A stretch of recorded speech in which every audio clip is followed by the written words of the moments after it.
Alright, so this video is going to take a look at that question number 49 from section 6.1 that you had a question about. And what I want to do first is I want to set the foundation for what we're doing here. So up to this point, what's been happening is that I might give you, let's say, like a data value, and then I would tell you a mean, and then I would give you a standard deviation. And you would take your z-score, and you would say, okay, well, I got my data value minus my mean divided by my standard deviation, and I'd find a z-score. And then I'd come over here, and let's just say hypothetically that my z-score was negative 2.45.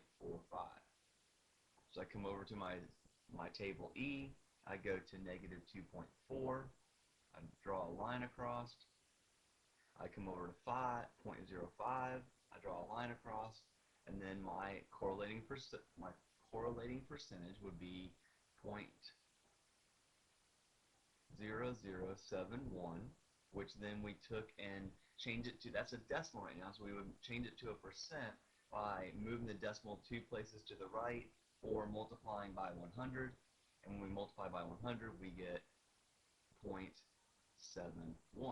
because that decimal moves over twice.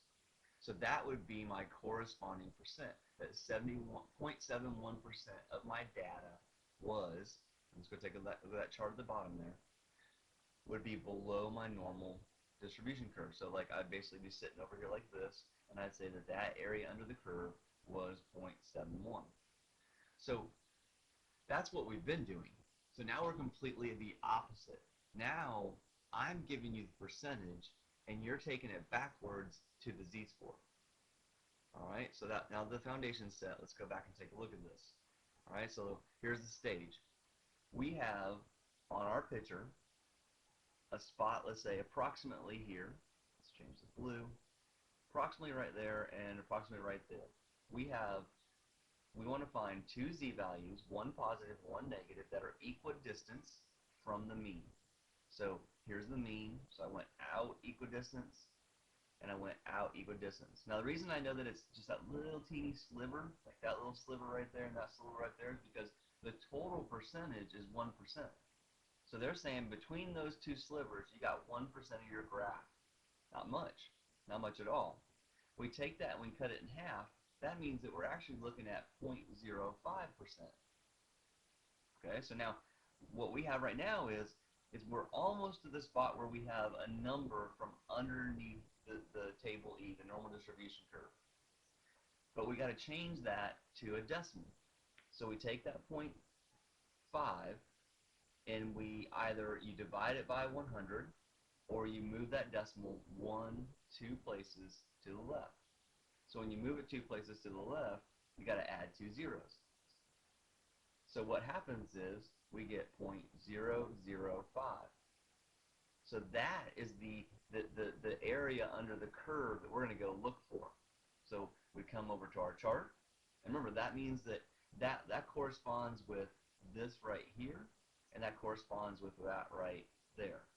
So this number up here would be 1 minus 0.005. And let me grab my calculator real quick. So 1 minus 0.005 is stop kidding.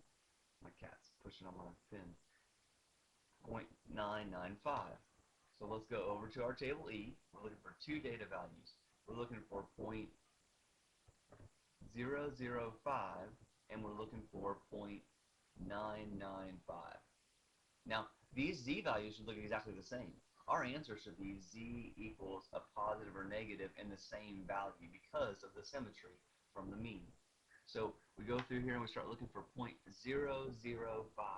So 2 zeros, there's 3's, there's 2, so there's 0.007, and then we go all the way up to 0.013, 13, 13, 12, 12, 11, so we're getting closer, 10.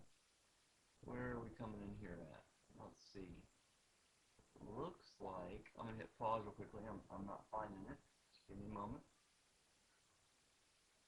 Alright, I'm back. Oh, I just wasn't thinking right. Alright, so here we are. So, let's see, let's come across right here and take a look at that row. So I've got 0.0048. The 8 would make the 4 go up to a 5. I've got 0.0049. The 9 would make the 4 come up to a 5. And remember, we want to be as close as possible without going over.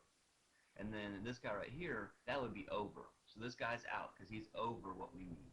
So we have 0.05, and then that's the 50.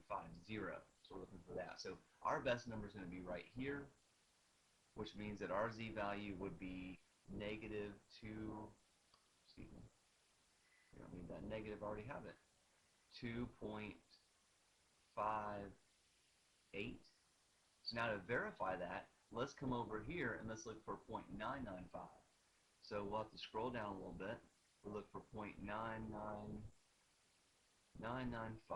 So 994, 9946, 9948, 9949. So same concept. We come across right here. I draw my line so you can see visually. I start scooting across. The 6 would make the 4 go up to a 5. The 8 would make the 4 go up to a 5. The 9 would make the 4 go up to a 5. And that would be too big.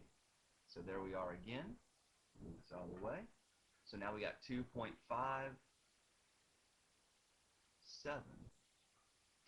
Very interesting.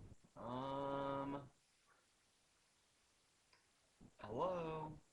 That would mean that we're too far in. So if we subtracted, this would be the closest one right here. This guy would actually be the closest because he would be less. So if we subtracted, if we did 1 minus 0.9951, and we subtracted that, we would get 1 minus 0.9951, we would get 0.0049 as our solution. And so that's actually going to give us the data value that will be right underneath. But the main thing is to pull out of this. We can play around with those words for a while there. The main thing to pull out of this is that once you find one of them, you know that it has to be the same for both of them. Because when we go back to our picture, that means that we're equal distance away.